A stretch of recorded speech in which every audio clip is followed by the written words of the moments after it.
بمسحة واحدة بس من القطنة بعد ما تحطي التركيبة دي من الزيوت هتشيلي كل سواد السنين اللي موجود عندك في منطقة البكيني والاندر ارم والمناطق الحساسة، كمان منطقة بين الفخدين اللي اكتر البنات بتشتكي منها. كمان البنات اللي لسه خارجة من حمل وولادة وعندها كلف حمل، الموضوع ده هيفرق معاكي جدا وهيديكي نتيجة ايجابية في فترة قصيرة جدا جدا جدا. ازيكم يا بنات، عاملين ايه؟ يا رب كلكم تكونوا بخير. لو عايزة تعرفي الوصفة دي مكوناتها ايه وطريقة الاستخدام بتاعتها وايه كمان الكريم اللي هتستخدميه بعد الوصفة دي هيشيلك كل حاجة غامقة في جسمك بمسحة واحدة بس من اول مرة، كمان هتشوفي الفرق بنفسك. تابع معايا الفيديو للاخر، واتمنى ان انت لو مش مشتركة في القناة اشتركي وفعلي زر الجرس وادخلي استفادي بقى من كل الفيديوهات اللي موجودة، كلها تجارب شخصية مضمونة ومجربة.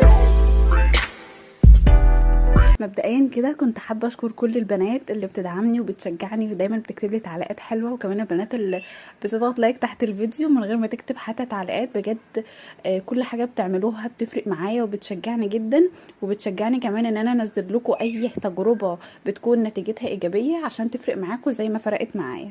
العرايس بقى والبنوتات اللي فرحهم قرب